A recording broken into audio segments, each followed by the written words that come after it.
Hey guys, what is up? ICBW here.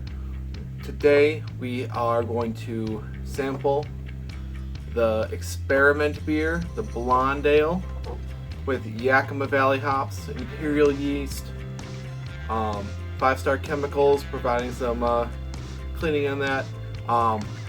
So stay tuned, and we'll see how it turned out. This is the Brewtubers Online Brewers Club 2022 Hops Experiment, Hoppy Blonde Ale.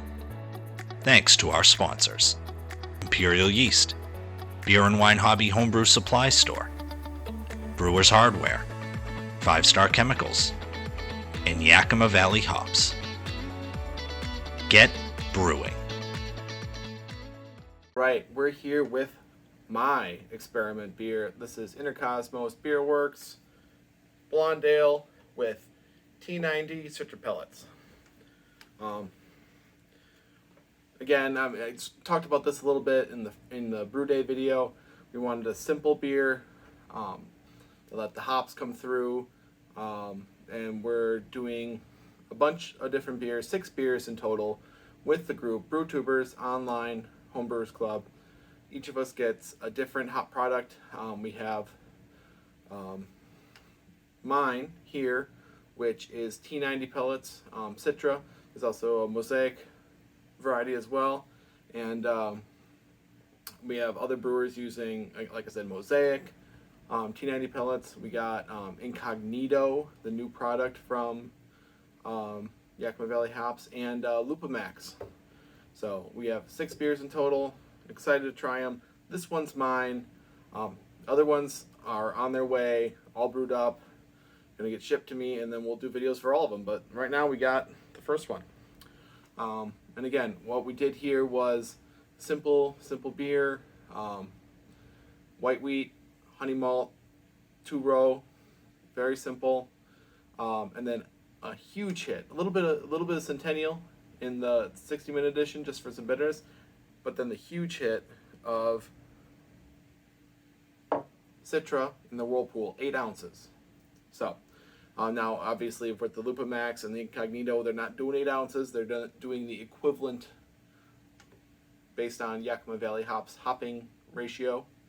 So we're gonna taste them all, see how they turned out, and yeah, let's get an opinion on here. So, as you can tell, or maybe you can't tell, I don't know, it's got a little haze, but pretty clear. Use some gelatin on this bad boy. You can see through it, but I don't know if you could read a newspaper through that thing. So not too bad, but could be better. I mean, it's got some wheat in there. I'm not too worried about it. But pretty clear. It's homebrew clear. Let's call it that. So anyway, we got starting to dissipate because I just poured this a minute ago, but had a nice, 2-finger head, nice thick white head. It's holding on pretty good. But so that looks great, and that's that wheat in there again, looking good. So love that. Going for a sniff on it. Wow, smells really great. So again, we did this big Whirlpool. It's going to give us a lot of aroma.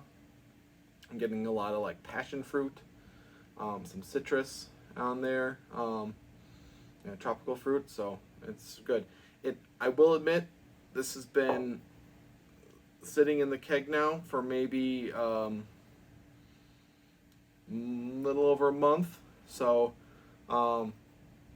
it's lost a little punch. I'll admit that. Like it was very fragrant. You'd pour it off the tap, and you'd like get the pop right in your nose while the beer was still pouring of like guava and passion fruit, and it was great.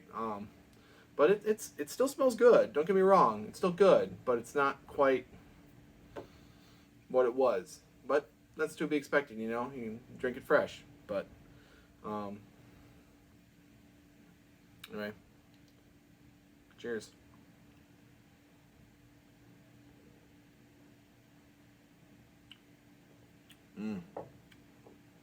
Oh, that's good.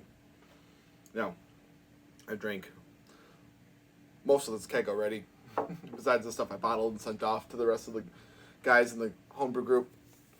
So I've had this beer plenty, but it's been a week or so.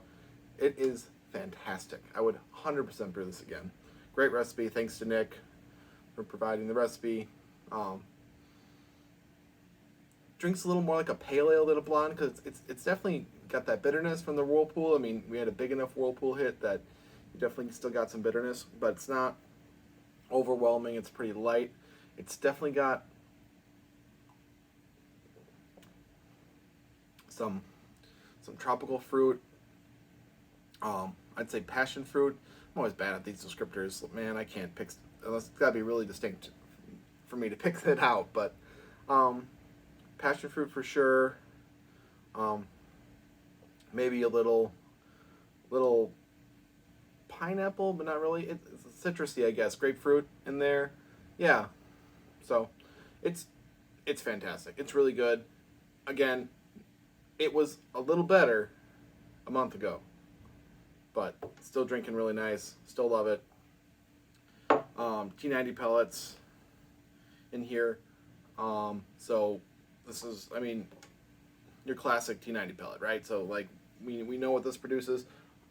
Really excited to try some of the other beers when I receive those and see how they compare, because this one's great. I mean, it's really great. I would totally brew it again. Thanks to Yakima Valley hops. Those hops are super fresh. Came right to my door in like a day, I think, or 2 days after they shipped them. So got it in the brew like just like a couple days after that. So super fresh, super fast. It was great. Imperial yeast. We used Imperial house strain for this one. It crushed it. Huge pitch again, just from the packet. 2 billion cells. Chewed through this bad boy pretty quick at a nice 64 degrees. So it's great, nice and clean fermentation. But again, it's got that great fruity punch, medium bitterness. Yeah, it's a great beer. Totally would brew it again. I had to tap the brakes on this keg because I was so close to kicking it. I was drinking it so fast. I was like, oh man, I need to bottle some of this. I got to send it off to the rest of the group. I can't drink it all. It was a challenge. So anyway, great beer. Can't wait to try the rest of them. Thanks again, Yakima Valley hops, Imperial yeast, 5-star chemicals, Brewtubers, online homebrewers club. Join it, get in the Discord, chat it up, and we'll see you next time. Thanks, guys.